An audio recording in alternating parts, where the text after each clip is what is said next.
Hello दोस्तों। तो आज हम हिंदू न्यूज़पेपर एनालिसिस देखेंगे 23 अप्रैल का। तो हम इसमें जो इम्पोर्टेंट न्यूज़ है उसको हम कवर करेंगे आपके एग्जाम के लिए जो इम्पोर्टेंट है, और एडिटोरियल जो काफ़ी इम्पोर्टेंट है आपके एग्जाम के लिए। उसमें भी जो जो जो मेन मेन एडिटोरियल है उसको हम डिटेल में बताएंगे आपको क्या उसमें कहा गया है और उसमें आपको क्या क्या नोट डाउन करना है। साथ ही साथ जो इम्पोर्टेंट नोट्स है, जैसे डिजास्टर मैनेजमेंट पे आज मैं बताऊंगा आपको, तो इसको स्पेशल जो नोट्स है वो भी हम आपको देंगे, जिसको आप अपने नोटबुक में या अपने सॉफ्ट कॉपी में, हार्ड कॉपी में उसको आप नोट डाउन कर सकते हैं, जो बाद में आपके रिवीजन के काम में आएगा। और इस चैनल को आपने सब्सक्राइब नहीं किया, जरूर सब्सक्राइब करें और बेल नोटिफिकेशन दबाना मत भूलें। इसके अलावा आप जो है पॉलिटी के ऊपर में, या लक्ष्मीकांत पॉलिटी हो या दूसरी जो सब्जेक्ट्स है उस पे, दूसरे टॉपिक्स पे, इकोनॉमिक्स पे और एनसीईआरटीज जो है उन सब का हमारा डिटेल वीडियो है, जिस डिटेल में हमने चैप्टर वाइज एनालिसिस किया है, जिसको कि आप देख सकते हैं। डेफिनेटली वो आपको एग्जाम प्रिपरेशन में काफ़ी हेल्प करेगा। तो फ्रेंड्स आइए स्टार्ट करते हैं। पहला जो आपका centre cracks down on curbs to oxygen movement, ये बेसिकली जो है ऑक्सीजन मूवमेंट को लेकर आपने देख रहे होंगे आप न्यूज़ में भी। तो ऑक्सीजन की क्राइसिस है बहुत जगह पे, इस पे कुछ जगहों पे, कुछ स्टेट्स में ऑक्सीजन उतना नहीं पहुंच रहा है जितना वहाँ पे चाहिए। स्पेशली अगर हम दिल्ली की बात करें तो उसको लेकर के जो है डिजास्टर मैनेजमेंट एक्ट जो है उसको इन्वोक करते हुए कल होम सेक्रेटरी ने ऑर्डर निकाला था कि भाई आप ये जो ऑक्सीजन का मूवमेंट हो रहा है किसी एक स्टेट में, जैसे ऑक्सीजन क्या है, लिक्विड ऑक्सीजन प्लांट्स हो सकता है किसी और स्टेट्स में हो, जैसे कि मान लीजिए हरियाणा में है आपका, या तमिलनाडु में है, या किसी और स्टेट्स में है, और सप्लाई जो हो रही है मान लीजिए दूसरे स्टेट्स में हो रही है, जैसे दिल्ली में हो रही है। तो इस केस में आपको जो ऑक्सीजन सप्लाई हो रही है लॉजिस्टिक रोड ट्रांसपोर्ट से, उसको आपको रोकना नहीं है, ऑक्सीजन मूवमेंट को रोकना नहीं चाहिए। कल कुछ खबरें आ रही थी कि भाई ऑक्सीजन जो है स्टेट्स में रुक जा रहा है, वहाँ पे लीगल या जो भी कुछ है वहाँ पे मूव नहीं कर पा रहा है, ट्रक्स जो टैंकर्स जो है, इसको लेकर के सेंटर ने ऑर्डर निकाला कि भाई डिस्ट्रिक्ट मजिस्ट्रेट जो डिस्ट्रिक्ट के होंगे और एसएसपी जो होंगे उस डिस्ट्रिक्ट के, वो पर्सनली लायबल होंगे कि वो जो इंटर स्टेट सप्लाई हो रही है व्हीकल्स की, जो कि ऑक्सीजन कैरी कर रहा है, मेडिकल ऑक्सीजन, उसको रेस्ट्रिक्ट ना किया जाए। वो अनहिंडर्ड, बिना रुकावट के, रुके हुए, रोक टोक के वो मूव करे, जल्दी से मूव करे, और not restrict the supply to particular state. और किसी पार्टिकुलर स्टेट के लिए आपको सप्लाई को रेस्ट्रिक्ट नहीं करना है कि भाई हरियाणा का है तो हरियाणा में हमको रेस्ट्रिक्ट करना है, हरियाणा में ही रहेगा, दूसरे स्टेट नहीं भेजेंगे। ऐसा आप नहीं कर सकते हैं। ये कल सेंटर ने, होम सेक्रेटरी ने अपने लेटर से ये चिट्ठी निकाली थी इस डिजास्टर मैनेजमेंट एक्ट को इन्वोक करते हुए, इस एक्ट के अंदर में। तो होम सेक्रेटरी जो है चेयरमैन होते हैं, नेशनल एग्जीक्यूटिव कमेटी जो है डिजास्टर मैनेजमेंट एक्ट के, उसके चेयरमैन होते हैं। तो इन्होंने इस as a chairman of this committee इन्होंने एक ऑर्डर निकाला था। ये लेजिस्लेशन जो है 2005 का है जो कि पिछले साल जो कोविड को लेकर के गवर्नमेंट ने इन्वोक किया था इसको, कोविड को देखते हुए, और जो लॉकडाउन लगाया था, बाकी जो इंस्ट्रक्शन दिए गए थे वो इसी एक्ट के, अगर आप देखेंगे जितना भी आप पिछले साल का अभी का देखेंगे आप, सेंट्रल गवर्नमेंट का जो नोटिफिकेशन है या ऑर्डर्स है, उसमें इस एक्ट के बारे में बात कही गई है कि इस एक्ट को इन्वोक करते हुए, इस एक्ट के अंदर में जो पावर है उसको इन्वोक करते हुए सेंट्रल गवर्नमेंट ये ऑर्डर निकाल रहा है, एसओपी निकाल रहा है। तो ये एक्ट काफी इंपॉर्टेंट है आपका। ये जीएस पेपर 3 जो है आपका, इसमें डिजास्टर मैनेजमेंट को लेकर एक सेपरेट टॉपिक है जो काफी इंपॉर्टेंट है स्पेशली अभी जो एग्जाम्स आएंगे आपके, और जो ऑलरेडी एग्जाम्स देखा आपने, तो उसमें बहुत पूछा जाता है डिजास्टर को लेकर के, अलग अलग उसके पॉइंट्स हैं। तो इस एक्ट को जरूर आप ध्यान में रखें। तो इसके बारे में मैंने कुछ बताया कि इस एक्ट में आखिरकार कौन कौन से इंस्टीट्यूशंस होते हैं। Just a second. तो अगर डिजास्टर मैनेजमेंट एक्ट के अंदर में अगर इंस्टीट्यूशंस की बात करें, कौन कौन से ऑर्गेनाइजेशन को बनाया गया है, इसमें क्या हायरार्की है, तो वो उसको मैं डिस्कस करूंगा डिटेल में। डिजास्टर मैनेजमेंट एक्ट एक अपने आप में बड़ा टॉपिक है जिसको मैं डिटेल में यहाँ डिस्कस नहीं करूंगा। इसको जरूर आप देखें डिजास्टर मैनेजमेंट एक्ट में क्या क्या है, और डिजास्टर होता क्या है, उसमें अलग अलग फेजेज होते हैं, प्री डिजास्टर और पोस्ट डिजास्टर, उसको जरूर आप पढ़ें। और अगर आगे होगा तो मैं जरूर इस पर वीडियो भी करूंगा। तो इसके अंदर हम देखें तो नेशनल लेवल, स्टेट लेवल और डिस्ट्रिक्ट लेवल में कुछ इंस्टीट्यूशंस को, ऑर्गेनाइजेशन को बनाए गए हैं इस एक्ट के अंदर में। नेशनल लेवल की बात करें हम, सबसे ऊपर में नेशनल डिजास्टर मैनेजमेंट अथॉरिटी, उसके बाद national executive committee, national institute of disaster management और नेशनल डिजास्टर रेस्पॉन्स फोर्स। और स्टेट लेवल पे बात करें हम, स्टेट डिजास्टर मैनेजमेंट अथॉरिटी है और स्टेट एग्जीक्यूटिव कमेटी है। इसके साथ ही साथ एसडीआरएफ भी होता है, state level disaster response force होते हैं, जो इसी का एक कंस्टिट्यूएंट है। और डिस्ट्रिक्ट लेवल में होता है आपका डिस्ट्रिक्ट डिजास्टर मैनेजमेंट अथॉरिटी। तो ये सिंपल जो है 3 लेवल पे बॉडीज को क्रिएट किया गया है ताकि डिजास्टर के हम डील कर सके। तो अब एक एक करके मैं देखूंगा इसको। नेशनल लेवल की बात करें, नेशनल लेवल पे नेशनल डिजास्टर मैनेजमेंट अथॉरिटी जो है, उसके प्राइम मिनिस्टर जो उसके चेयरमैन होते हैं, जो भी प्राइम मिनिस्टर होंगे उसके चेयरपर्सन होंगे। ये एपेक्स बॉडी है जो कि डिसीजन लेती है, प्लानिंग करती है नेशनल डिजास्टर मैनेजमेंट को लेकर के। एपेक्स बॉडी सबसे ऊंची बॉडी है। इसमें प्राइम मिनिस्टर के बाद एक चेयरमैन के बाद एक वाइस चेयरमैन होता है, जिनका रैंक बेसिकली कैबिनेट मिनिस्टर का होता है, और 8 और मेंबर्स होते हैं जिनका रैंक जो है मिनिस्टर ऑफ स्टेट का रैंक उनको मिलता है। नेशनल एग्जीक्यूटिव कमेटी इसके नीचे आती है, बेसिकली इसको हेड करते हैं होम सेक्रेटरी, जैसा अभी हमने देखा न्यूज आर्टिकल में। और ये जो बेसिकली इनका काम है कि कोऑर्डिनेट करना बाकी जो मिनिस्ट्रीज से या स्टेट से, और मॉनिटर करना कि जो प्लान बनाया गया डिजास्टर मैनेजमेंट का उसको फॉलो किया जा रहा है कि नहीं, इम्प्लीमेंटेशन उसका देखना।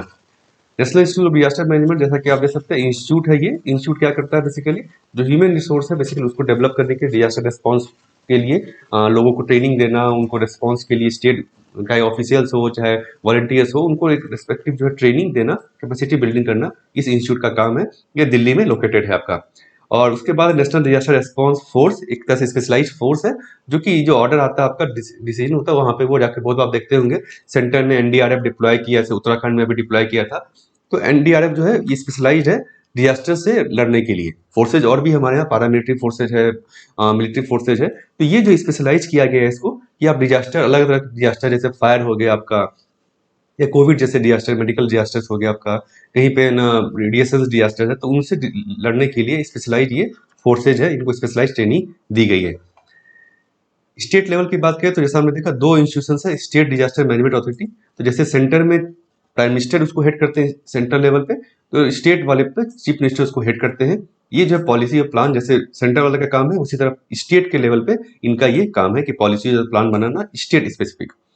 स्टेट एग्जीक्यूटिव कमेटी जो यहाँ पे चीफ सेक्रेटरीज को हेड करते हैं, सेंटर में हमने देखा होम सेक्रेटरी है, और इनकी रिस्पॉन्सिबिलिटी जैसे वहां पर है कि कोऑर्डिनेट करना बाकी मिनिस्ट्री डिपार्टमेंट के साथ, और मॉनिटर करना कि इम्प्लीमेंटेशन हो रहा है कि नहीं हो रहा है, चाहे वो नेशनल प्लान हो चाहे वो स्टेट प्लान हो। डिस्ट्रिक्ट लेवल इंस्टीट्यूशन जो आपका एक डिस्ट्रिक्ट डिजास्टर मैनेजमेंट अथॉरिटी है, इसको हेड करते हैं डिस्ट्रिक्ट मजिस्ट्रेट हो गया, डिस्ट्रिक्ट कलेक्टर कहीं पे कहा जाता है, कहीं पर डिप्टी कमिश्नर होते हैं, तो वो जनरली इसको हेड करते हैं। और को चेयरपर्सन जो होते हैं वो होता है आपका इलेक्टेड रिप्रेजेंटेटिव, जो हो गए लोकल बॉडीज का, जो लोकल बॉडी वहाँ पे म्यूनसिपैलिटीज है या लोकल पंचायत है जो भी है, उसके जो रिप्रेजेंटेटिव होंगे उसको हेड करेंगे।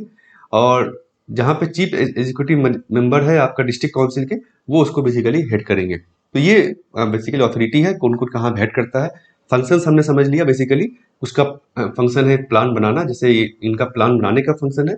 और जो एग्जीक्यूटिव कमेटी है, जो ब्यूरोक्रेट्स जिसको हैंडल करते हैं, वो उसको इम्प्लीमेंटेशन उसका देखते हैं, मॉनिटर करते हैं, कोऑर्डिनेट करते हैं।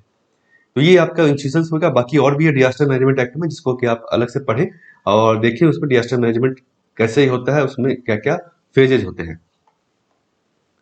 नेक्स्ट आपका जो आर्टिकल है, we expect national plan from centre on oxygen drugs Supreme Court. ये बेसिकली कोर्ट में हम देख रहे थे, दिल्ली हाई कोर्ट बहुत दिनों से डील कर रहा था, सुप्रीम कोर्ट ने भी कल सो मोटो इसमें केस लिया है कि ऑक्सीजन का जो कमी है कुछ कुछ स्टेट्स में, तो उसको लेकर के उन्होंने कहा कि आप नेशनल प्लान बनाइए कि ऑक्सीजन कहाँ कहाँ कितना की जरूरत है, वहां वहां पहुंचे, लॉजिस्टिक सप्लाई रुके नहीं। इन सब चीजों को लेकर के उन्होंने कहा है। अभी कुछ खास इसमें इंपॉर्टेंट नहीं है आपका एग्जाम के लिए।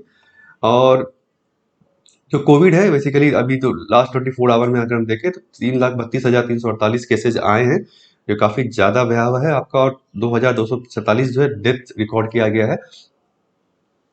तो ये काफी ज्यादा बढ़ रहा है, तो इसीलिए आप कोविड अप्रोप्रिएट बिहेवियर जरूर रखें, अपने घर में भी अपने आसपास के लोगों को भी इसके लिए जरूर कहें आप। नेक्स्ट आपका एडिटोरियल की तरफ हम मूव करते हैं। एडिटोरियल पहला जो है the chequered legacy of chief justice of India. ये बेसिकली कुछ खास इंपॉर्टेंट नहीं है, इसमें बेसिकली जो अभी चीफ जस्टिस रिटायर हो रहे हैं आज, आई थिंक आजकल में, तो वो चीफ जस्टिस ऑफ इंडिया ऐसे बड़े बड़े, तो उनके बारे में उन्होंने कहा कि इन्होंने बेसिकली क्या क्या यहाँ पे केसेज आए थे, इनका बेसिकली इफेक्टिव नहीं रहा राइटर के हिसाब से, कि इनका टर्म जो उतना इफेक्टिव नहीं रहा, साइलेंस पीरियड रहा, इन्होंने ज्यादा कुछ डिसीजन नहीं लिया। तो अलग अलग जो मैटर्स है उसके लिए उन्होंने बताया।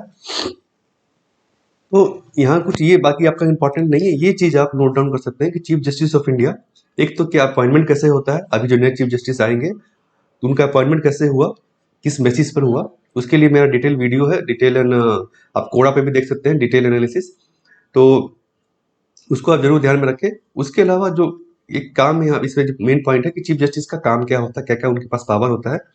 एक हो गया एडमिनिस्ट्रेशन ऑफ कोर्ट, कोर्ट का एडमिनिस्ट्रेशन देखना, केसेज जो है किस किस बेंच को क्या केस मिलना चाहिए, ये भी ये भी जो है चीफ जस्टिस ऑफ इंडिया देखते हैं। और presiding over matters related to protection of civil liberty, जिसे बेसिकली कुछ कुछ काम जो चीफ जस्टिस ऑफ इंडिया देखते हैं। बाकी इसमें कुछ खास नहीं, इसको आप छोड़ सकते हैं। बेसिकली क्रिटिसिज्म है चीफ जस्टिस ऑफ इंडिया का, इसको आपको जानने की ज्यादा जरूरत नहीं है। नेक्स्ट आपका आर्टिकल है descent into disillusionment and chaos. तो ये बेसिकली जो है कोविड को लेकर के इन्होंने कहा कि कैसे जो मेनली जो इसमें कहा गया है कि किस लिए सेकेंड वेव आया, सेकेंड वेव का क्या बेसिकली हम कर सकते हैं। इन्होंने कहा एडमिनिस्ट्रेटिव इनडोलेंस है, एडमिनिस्ट्रेटिव फटीग है, मतलब एडमिनिस्ट्रेशन ने उतना काम नहीं किया, उसके लिए करने की जरूरत है। पब्लिक कम्युनिकेशन जो हमें करना चाहिए थे भाई, लोगों को कम्युनिकेट करना चाहिए थे, आपकी है ना कोविड अप्रोप्रिएट बिहेवियर रखें, मास्क पहने, सैनिटाइज करें, वो हमने बीच में छोड़ दिया। पहले फेज में हमने देखा, उसके बाद हमने बीच में छोड़ दिया। लोग आज भी जो है इसको अपना नहीं रहे हैं। तो ये हमारा वीक पॉइंट था। और काउंटर इंट्यूटिव पॉलिसी, ये जो है हमारे, हमने इसको फॉलो नहीं किया। तो इस चीज़ों को उन्होंने बताया। ज़्यादा तो इसमें कुछ खास इंपॉर्टेंट नहीं है, ज़्यादा पॉलिटिकली मोटिवेटेड है, कुछ खास इसमें इंफॉर्मेशन आपके एग्जाम के लिए नहीं है। बेसिकली यहाँ पे यही कहा गया कि poor risk communication and public messaging जो है, ये बिहेवियर जो है सही नहीं है एडमिनिस्ट्रेटिव तरीके से। इसके बाद यहाँ पे इन्होंने कहा कि जो है ना लोगों को लाइन में ज़्यादा देर खड़ा रहना पड़ता था वैक्सीनेशन के लिए, लेकिन पॉलिटिकली वेल कनेक्टेड लोग जो है वो आसानी से मिनटों में उन्होंने वैक्सीनेशन करा लिया। ये कुछ खास आपका इंपॉर्टेंट इस चीज़ों में बताया इन्होंने कि कैसे पॉलिटिकल फैटिक देखा गया, हमने एक डिफरेंसेस देखा पॉलिटिकल कनेक्टेड क्लास के बीच में और सिटीजन, नॉर्मल सिटीजन के बीच में। तो इसको इन्होंने कहा है पॉलिटिकल रैली जो है उसको हमने बढ़ने दिया, इन्फेक्शन करने दिया। तो ये सब चीज़ें बेसिकली इसमें कही गई है, ज़्यादा तो कुछ खास इसमें इंपॉर्टेंट नहीं है, इसको आप छोड़ सकते हैं। नेक्स्ट आपका एडिटोरियल जो है जजेस प्रो टर्म, ये जो है कल इसको भी देखा था, कल न्यूज में फिर से आया था ये। तो ये जो क्या था, सुप्रीम कोर्ट ने क्लियर किया है कि भाई आप हाई कोर्ट्स को कि आप एडहॉक जजेस को अपॉइंट कीजिए, क्योंकि बहुत सारा एरियर है, केसेस पेंडेंसी काफ़ी है। इसके लिए सुप्रीम कोर्ट ने डायरेक्शन दिया कि आप जो है एडहॉक जजेस को अपॉइंट कर सकते हैं, क्योंकि जुडिशियल वैकेंसीज भी फिलअप नहीं हो रही है, वैकेंसी काफ़ी है और केसेस भी काफ़ी आपके पास पेंडिंग है। उस केस में आप एडहॉक जजेस को अपॉइंट कर सकते हैं। ये किस आर्टिकल के अंतर्गत में है? ये 224 ए जो आर्टिकल है कॉन्स्टिट्यूशन का, उसमें एडहॉक जजेस के बारे में, अपॉइंटमेंट के बारे में कहा गया है। इसमें कहा गया है कि जो चीफ जस्टिस ऑफ आपके हाई कोर्ट होते हैं, वो प्रायर कंसेंट, यहाँ मैं लिख देता हूँ, chief justice of high court जो है वो प्रायर कंसेंट ऑफ प्रेसिडेंट के कंसेंट के बाद वो जो है एक रिटायर्ड जज, जो कि या तो उस हाई कोर्ट से रिटायर्ड हुए हो या दूसरे हाई कोर्ट से रिटायर्ड हुए हो, रिटायर्ड जज ऑफ हाई कोर्ट को वो एडहॉक जज के केस में अपॉइंट कर सकते हैं, एज एडहॉक जज अपॉइंट कर सकते हैं। यानी 2 साल का टेन्योर होता है इनका, और इसका क्या टेन्योर होगा, क्या सैलरी होगी, क्या ना फीचर्स होंगे, वो बेसिकली चीफ जस्टिस ने कहा है, कि सुप्रीम कोर्ट ने अपना गाइडलाइन में कुछ कुछ कहा है। तो ये होते हैं एडहॉक जज का अपॉइंटमेंट का प्रोसीजर, इसको आप ध्यान में रखें, ये आपके साथ पॉलिटी में पढ़ा भी होगा। तो अभी जो कहा जा रहा है, सुप्रीम कोर्ट ने कहा कि तकरीबन 57 लाख केसेज जो पेंडिंग है हाई कोर्ट्स में, और 40% जो वैकेंसी है हाई कोर्ट के जजेस की जो होती है, कितने जजेज हैं, तो 40% अभी वैकेंट पोस्ट है। लेकिन यहाँ पे ये भी कहा गया है कि इस आर्टिकल में ऑफिशियल डेटा ये बताता है कि ये वैकेंसी और पेंडेंसी ऑफ केसेज में कोई रिलेशन नहीं है। जैसे कि इन्होंने कहा है कि कलकत्ता हाई कोर्ट में 44% जो है पोस्ट वैकेंट है, लेकिन वहाँ पे केसेज कितने पेंडिंग है, सिर्फ 3.25 लाख। लेकिन वही मद्रास हाई कोर्ट की अगर हम बात करें तो वैकेंसी सिर्फ 7% है, लेकिन केसेज पेंडिंग है 5.8 लाख। तो ये बताता है कि भाई वैकेंसी और pending of cases, pendency of cases में कोई ज़्यादा रिलेशन नहीं है। तो ठीक है, इसको आप लिख सकते हैं इस तरह से कि है ना, पेंडेंसी ऑफ केसेस से लड़ने के लिए या जुडिशियल रिफॉर्म्स में इस चीज़ को आप लिख सकते हैं कि भाई एडहॉक जजेस का अपॉइंटमेंट किया जाना चाहिए। तो इन्होंने कुछ गाइडलाइन दी सुप्रीम कोर्ट ने कि क्यों, कब, किस केस में आप जो है हाई कोर्ट अपॉइंट कर सकते हैं एडहॉक जजेस को। कुछ ट्रिगर पॉइंट्स दिए हैं, जैसे कि जबकि वैकेंसी आपकी कोर्ट में ना 20% ज़्यादा हो जाए, या फिर 10% of, more than 10% of backlog of pending cases हो जाए जो कि 5 साल से ऊपर हो, या फिर when cases in particular category, किसी कैटेगरी इन्होंने बनाया था, जैसे टेक्निकल मैटर्स है, आपका जुडिशियल टेक्निकल मैटर्स है, अलग अलग एडमिनिस्ट्रेटिव वाला है केस, टैक्स पेंडेंसी है। तो उनमें जो है बेसिकली किस कैटेगरी में अगर 5 साल से ज़्यादा का पेंडेंसी है, या when the rate of disposal जो हाईकोर्ट ऑलरेडी कर रहा है वो कम है, rate of institution of fresh cases, जितने केसेज नए आ रहे हैं और जितना आप डिस्पोज कर रहे हैं उसमें डिस्पैरिटी है, डिस्पोजल आपका कम है, नए केसेज ज़्यादा आ रहे हैं। इन केसेज में, इन ट्रिगर पॉइंट्स में एडहॉक जजेस को अपॉइंट कर सकती है हाईकोर्ट के चीफ जस्टिस। टेन्योर जो आपका 2 से 3 साल होगा आपका, तो यहाँ पे इन्होंने एक सजेशन दिया है कि भाई जो रिटायर्ड जजेस है विथ एक्सपीरियंस एक्सपर्टाइज को ही आप अपॉइंट कीजिए, फेवरेटिज्म नहीं होना चाहिए, क्योंकि ऐसा नहीं चीफ जस्टिस जो अपने फेवरेट जजेस को या अपने जो जान पहचान के जो जजेस है उनको ही एडहॉक जजेस के अपॉइंटमेंट करें। इसमें गाइडलाइन लाने की जरूरत है कि किसको अपॉइंट किया जाए, क्या क्राइटेरिया हो, उसको हम गाइडलाइन को लाने की जरूरत है। ये जुडिशियल रिफॉर्म्स में या जुडिशियल पेंडेंसी ऑफ केसेज में एक सजेशन के तौर पे आप इसको लिख सकते हैं। ये जो सुप्रीम कोर्ट का गाइडलाइन भी है, और क्या करना चाहिए, इसमें एडहॉक जजेस का अपॉइंटमेंट किया जाना चाहिए। ग्रीन एंड रॉ ये बेसिकली ट्राइब्यूनल को लेकर के है। ट्राइब्यूनल का अभी आप देख रहे होंगे शायद तमिलनाडु में जो नेशनल ग्रीन ट्राइब्यूनल है, उसका जो साउदर्न बेंच है आपका, उसमें एक्सपर्ट मेंबर के लिए अपॉइंट हुआ किया गया था farmer IAS officer Girija Vaidyanathan को।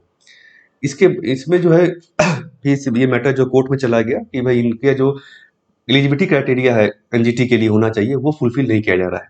इसी के बारे में से कुछ आर्टिकल है ये।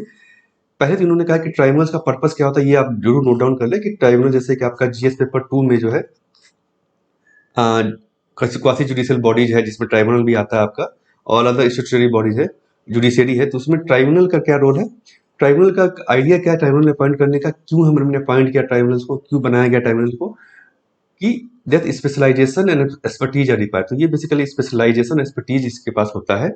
अगर हम देखें तो ट्राइब्यूनल जैसे नेशनल ग्रीन ट्राइब्यूनल है, तो ये बेसिकली एनवायरमेंटल लॉज को देखेगा, इन्वायरमेंटल से रिलेटेड जो केसेज है उसको ये देखेगा। तो यहाँ पे क्या होता है, जुडिशियल मेंबर तो होते ही हैं, साथ ही साथ किसी भी ट्राइब्यूनल में अगर आप देखें तो कुछ जुडिशियल मेंबर होते हैं और कुछ जो है टेक्निकल मेंबर कहा जाता है उसमें।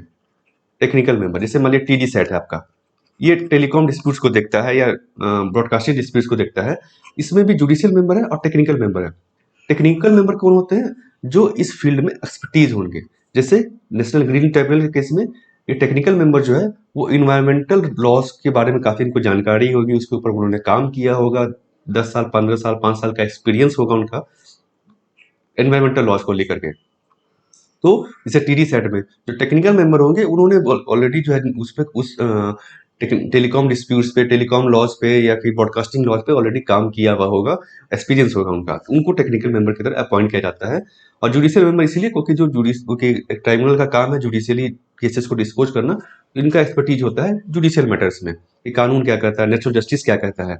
इसीलिए दोनों का इसमें आप देखते हैं ट्राइब्यूनल्स में होते हैं। नॉर्मल जुडिशरी अगर आप देखें, जैसे कि आपका सुप्रीम कोर्ट हो गया, हाई कोर्ट हो गया आपका, या डिस्ट्रिक्ट कोर्ट हो गया, इसमें जो है सिर्फ जज होते हैं, जुडिशियल मेंबर होते हैं, टेक्निकल मेंबर नहीं होते हैं। तो इसीलिए यहाँ को कि इनको टेक्निकल एक्सपर्टीज पता नहीं होती, ज़्यादातर टेक्निकल नॉलेज नहीं होता है कि भाई ग्रीन लॉज स्पेशली क्या क्या है, क्या क्या उसका इम्पैक्ट है, क्या क्या होता है। तो वो सब बेसिकली इसीलिए ये केसेज जो है इनको दिए जाते हैं ताकि जल्दी से जल्दी उसका निपटारा हो सके। किस लिए किया जाता है, कॉस्ट इफेक्टिव हो, क्योंकि सुप्रीम कोर्ट को हर आदमी अप्रोच नहीं कर सकता, यहाँ ऑलरेडी केसेस की पेंडेंसी है, तो कॉस्ट इफेक्टिव है, एक्सेसिबल होगा, क्योंकि यहाँ देख रहे हैं आप इनका साउदर्न बेंच भी है, नॉर्दर्न बेंच भी है, सुप्रीम कोर्ट का सिर्फ एक बेंच है आपका दिल्ली में आपको, और यूटिलाइजिंग एक्सपर्टीज। इसीलिए बेसिकली इसको ट्राइब्यूनल्स को किया जाता है, स्टेब्लिश किया गया है, और स्पीडी जस्टिस आपको मिलता है जल्दी से जल्दी। ये आप ट्राइब्यूनल्स के केस में लिख सकते हैं, क्या कारण है ट्राइब्यूनल्स को अपॉइंट करने का, स्टेब्लिश करने का, तो ये कारण है। और जुडिशियल मेंबर क्या है, इसका ऑर्गेनाइजेशन क्या होता है, जुडिशियल होते हैं, टेक्निकल मेंबर्स होते हैं, और इसका एडवांटेज क्या क्या है। ठीक है, ये आपने समझ लिया। अब हम आते हैं इस आर्टिकल पे। तो अगर हम देखें तो एक्ट जो है नेशनल ग्रीन ट्राइब्यूनल के केस में क्या है, क्वालिफिकेशन क्या है टेक्निकल मेंबर की, दो काइंड ऑफ क्राइटेरिया है, एक क्वालिफिकेशन एंड प्रैक्टिकल एक्सपीरियंस, दूसरा है administrative experience in the field, field मतलब इन्वायरमेंट फील्ड। ठीक है, नेशनल ग्रीन ट्राइब्यूनल में पहले के केस में मास्टर और डॉक्टर, यानी कि ये क्वालिफिकेशन केस में आपको मास्टर या डॉक्टरेट होना चाहिए साइंस इंजीनियरिंग टेक्नोलॉजी में, और 15 साल का एक्सपीरियंस होना चाहिए रेलिवेंट फील्ड में, जिस फील्ड में आपका है, including 5 in environment and forest, और 5 साल का आपका इन्वायरमेंट और फॉरेस्ट के केस में एक्सपीरियंस होना चाहिए। ये हो गया आपका नॉर्मल हो गया। ये फील्ड आपका हो गया, जैसे पॉल्यूशन कंट्रोल में आपने काम किया, हजारस सब्सटेंस में काम किया, फॉरेस्ट कंजर्वेशन में काम किया हो। दूसरी जो क्राइटेरिया एडमिनिस्ट्रेटिव एक्सपीरियंस का, इसमें क्या है, मेनली स्टिपुलेट 15 ईयर एक्सपीरियंस। इसमें कहा गया कि 15 साल का आपका एक्सपीरियंस होना चाहिए, जिसमें 5 साल जो है इन्वायरमेंट फील्ड में आपने मैटर में काम किया हो, या तो सेंटर में काम किया हो, या स्टेट में काम किया हो, या किसी रेप्यूटेड इंस्टीट्यूशन जो है जो इन्वायरमेंट से डील करता है उसमें आपने काम किया हो। तो इस केस में वैद्यनाथन जी के केस में वो एज ए सेक्रेटरी इन्वायरमेंट थी और तमिलनाडु के, और chairperson of state pollution control board. लेकिन इसका जो टेन्योर था आपका 28 महीने का था, तो कोर्ट ने कहा कि अब इन्होंने हेल्थ सेक्रेटरी की तरह भी काम किया था, तो ये भी हेल्थ सेक्रेटरी की तरह काम भी उन्होंने जो किया है उसमें भी इन्वायरमेंट और फॉरेस्ट का बात आती है, इसीलिए इसको भी उन्होंने कोर्ट ने एक्सेप्ट किया और इनका जो है अपॉइंटमेंट को ओके किया। तो इसमें जो है बेसिकली सजेशन जो दिया गया है राइटर की तरफ से कि गवर्नमेंट को एक्ट में क्लैरिटी लाने की जरूरत है कि स्पेसिफिकली इन्वायरमेंट फील्ड में काम करने का मतलब कौन कौन से फील्ड है, आप इसको बता दीजिए ऑब्जेक्टिवली। ऑब्जेक्टिव क्राइटेरिया आपको लाने की जरूरत है, तो यह किसी भी आंसर में लिख सकते हैं। रिफॉर्म्स अगर कराना ट्राइब्यूनल्स में या अपॉइंटमेंट के केस में ऑब्जेक्टिव क्राइटेरिया की बहुत जरूरत है। ऑब्जेक्टिव क्राइटेरिया आप रखें कि भाई इसने इस चीज को फुलफिल किया है या नहीं किया है। तो एलियट सुप्रीम कोर्ट डायरेक्शन भी, सुप्रीम कोर्ट ने एक और सजेशन यहाँ पे, एक सजेशन तो ये हो गया आपका, दूसरा सजेशन यहाँ पे ये है कि नेशनल ट्राइब्यूनल कमीशन जो है, सुप्रीम कोर्ट ने ऑलरेडी डायरेक्ट अपने पुराने केसेस में कहा था कि गवर्नमेंट को नेशनल ट्राइब्यूनल कमीशन बनाना चाहिए जो कि देखेगा कि ट्राइब्यूनल्स में अपॉइंटमेंट कैसे किया जाए और उसमें क्या क्या अपॉइंटमेंट हो, फंक्शंस क्या क्या हो ट्राइब्यूनल का। इसको आप सजेशन में लिख सकते हैं स्पेसिफिक टू ट्राइब्यूनल्स। अगर ट्राइब्यूनल का आता आपका ट्राइब्यूनल का कि भैया ना रिफॉर्म्स कैसे कराना है, ट्राइब्यूनल रिफॉर्म्स अगर हम कह ले तो इसमें आप लिख सकते हैं इस सजेशन को, इस सजेशन को, ठीक है। और बाकी आपका ये जो नॉर्मल मैटर है इसको आप छोड़ सकते हैं यहाँ से यहाँ तक, ये कुछ खास इसमें नहीं, जनरल बताया गया है। और ये चीज़ आप लिख सकते हैं ट्राइब्यूनल केस में कि क्या ट्राइब्यूनल का पर्पस क्या है, क्यों उसको एस्टेब्लिश किया गया और इसके क्या क्या फायदे हैं, ठीक है। नेक्स्ट आपका आर्टिकल है एडिटोरियल ही आपका मेकिंग एजुकेशन एक्सेसिबल। ये बेसिकली अभी के समय में जो हम देख रहे हैं ऑनलाइन एजुकेशन का चलन है, उसको लेकर उन्होंने कहा कि यहाँ पे जो इशू क्या हो रहा है, एक्सेस एंड अफोर्डेबिलिटी। लोगों को अभी स्टूडेंट को, टीचर्स को, दोनों को प्रॉब्लम है, एक्सेस नहीं है, अफोर्डेबिलिटी भी नहीं है। Cost of health with continuous exposure to screen, तो अभी हम देख रहे हैं इसमें क्या है आपका कंटिन्यूअसली टीचर्स को भी और स्टूडेंट को भी स्क्रीन देखना पड़ता है। स्क्रीन टाइम बढ़ गया है, मतलब आपको लैपटॉप से या डेस्कटॉप से या जो आपका मोबाइल से आपको जुड़े रहना पड़ता है, जिससे बच्चों के हेल्थ पे असर पड़ रहा है, आंखों पे असर पड़ रहा है। और फाइनेंशियल रिसोर्सेज, फाइनेंशियल रिसोर्सेज कैसे, ये तो आपको मान लैपटॉप आपके पास नहीं तो वो खरीदना आपको पड़ेगा, इंटरनेट कनेक्शन की जरूरत पड़ेगी, तो ये सब चीजें जो है फाइनेंशियल रिसोर्सेज पे भी बर्डन है एक तरह से। तो इसके अलावा जो इन्होंने कहा कि एक्सेस, उसके अलावा जो इसमें क्या प्रॉब्लम है ऑनलाइन एजुकेशन का, बेसिकली इन्होंने आप लिख सकते हैं ऑनलाइन एजुकेशन जो अभी हम देख रहे हैं ऑनलाइन एजुकेशन का ड्रॉबैक्स, ड्रॉबैक्स क्या क्या है, उसका फॉल्ट लाइन क्या क्या है, ये बेसिकली उन्होंने बताया है, ठीक है। तो पहला इन्होंने बताया एक तो कॉस्ट ऑफ हेल्थ जो स्क्रीन टाइम के कारण, फाइनेंशियल रिसोर्सेज जो हमने देखा अभी उसका, इसके अलावा इंटरनेट का एक्सेस देखें अगर हम, तो इंटरनेट पेनिट्रेशन इंडिया में सिर्फ 50% तक है, तो 50% लोगों के पास इंटरनेट ही नहीं है, तो ऑनलाइन एजुकेशन कैसे एक्सेस करेंगे, एक्सेसिबिलिटी का इशू है। रूरल एरिया की बात करें तो वहाँ पे तो इंटरनेट बहुत जगह पे है ही नहीं, तो रूरल एरिया का हो गया। दूसरी जगह बहुत जगह जो कनेक्टिविटी है, इंटरनेट है लेकिन कनेक्टिविटी बहुत पुअर है, हार्डली इंटरनेट आता है, स्पीड बहुत कम है, तो ये इसको आप लिख सकते हैं। तो ये 5-6 केसेज जो ड्रॉबैक्स है इंटरनेट एजुकेशन, ऑनलाइन एजुकेशन का। इसके अलावा इन्होंने सजेशन दिया है, सजेशन दिया है कि क्या क्या हम जो है कर सकते हैं, गवर्नमेंट क्या कर सकती है। तो इसमें इन्होंने दिया है कि हम जो है गवर्नमेंट एजेंसी जो उसको इन्वॉल्व कर सकते हैं, जो कि आपका है। तो जो सजेशन इन्होंने दिया है कि हम जो है गवर्नमेंट जो है ऑल इंडिया रेडियो को और डीडी को यूज कर सकती है इस चीज़ में, एजुकेशन प्रोवाइड करने में, जिससे एक्सेस अफोर्डेबिलिटी जो जो इन्होंने बताई है चीज़ें, वो उसको हम टैकल कर पाएंगे। तो कैसे, ऑल इंडिया रेडियो की बात करें तो इसका 470 ब्रॉडकास्टिंग स्टेशन है, ऑलरेडी पूरे कंट्री को आई थिंक कवर करता है। डीडी जो है वो टेलीविजन ऑनलाइन मोबाइल ब्रॉडकास्टिंग देखता है, इसको हम यूज कर सकते हैं।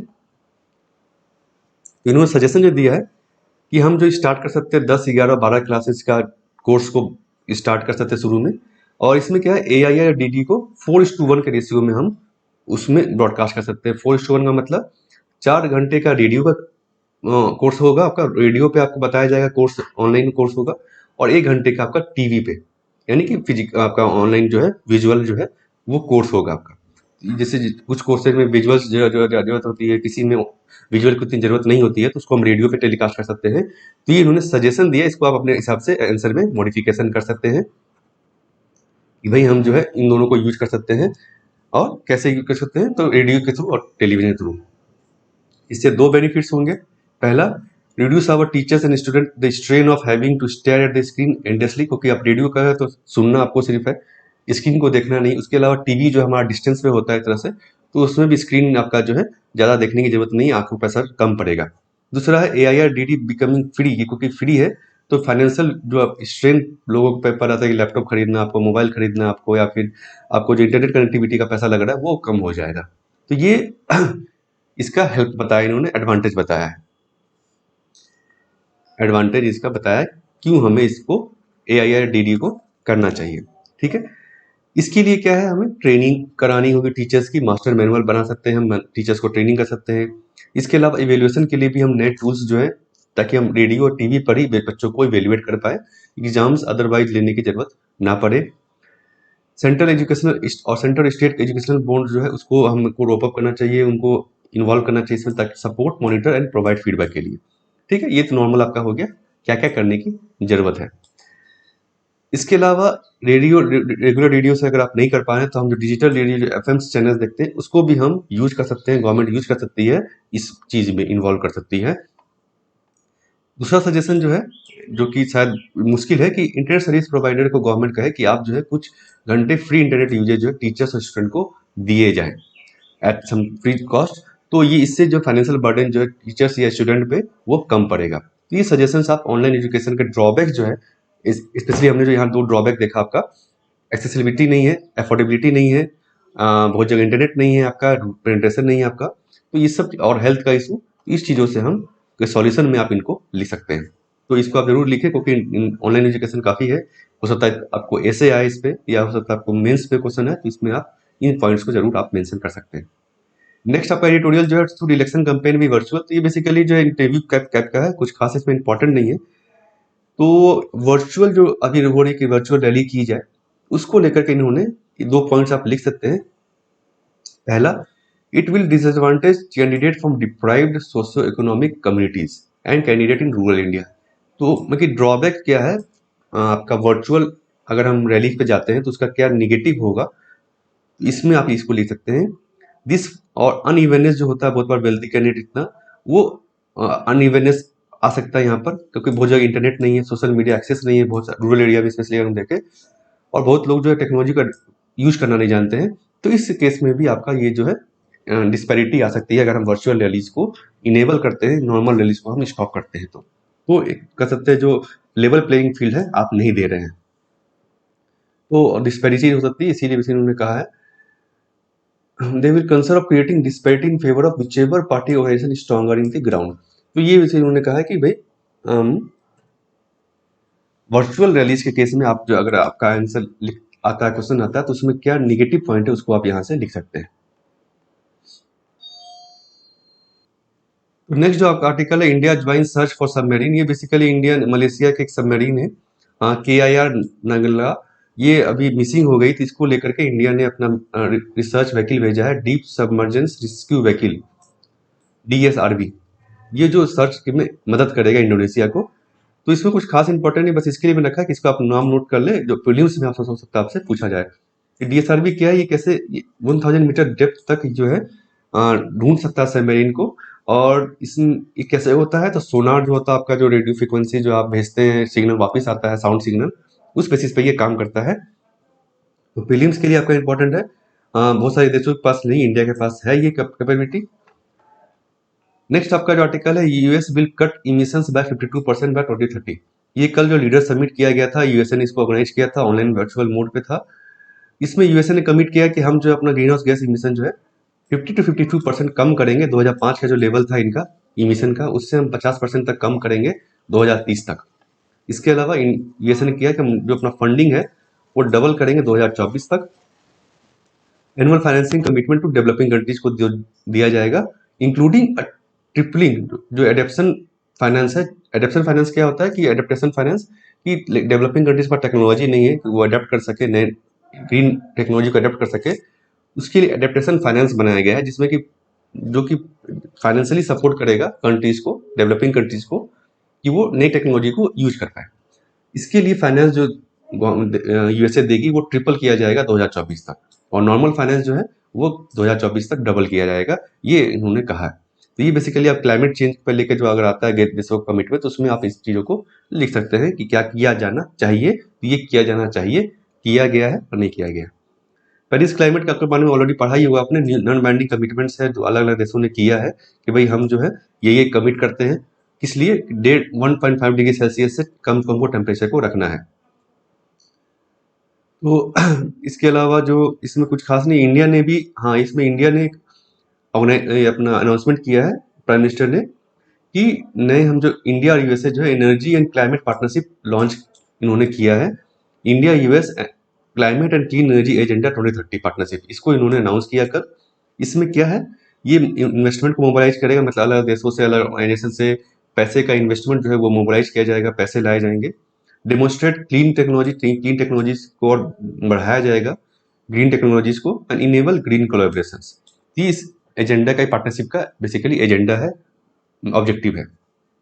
इसको आप सकते हैं, इंडिया का टारगेट ऑलरेडी सर आपने पढ़ा होगा, पेरिस क्लाइमेट के समय में इंडिया ने जो दिया है, इंडिया का टारगेट है 2030 GDP emission intensity. Emission intensity क्या होता है, volume of emission per unit of GDP, GDP कितना आपका है उसके हिसाब से कितना वॉल्यूम आप इमिट कर रहे हैं। तो इंडिया ने टारगेट रखा है जो अपना दिया है टारगेट, कि हम जो है इमिशन इंटेंसिटी जो है 33 से 35% कम कर देंगे 2005 के लेवल से 2030 में।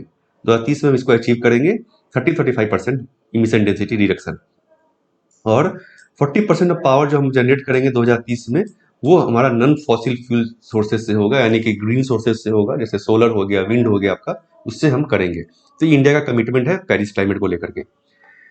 तो फ्रेंड्स ये था आज का हिंदू न्यूज़पेपर एनालिसिस। अगर आपको अच्छा लगा जरूर लाइक करें और शेयर करें अपने फ्रेंड्स के साथ। इस चैनल को सब्सक्राइब करना मत भूलें।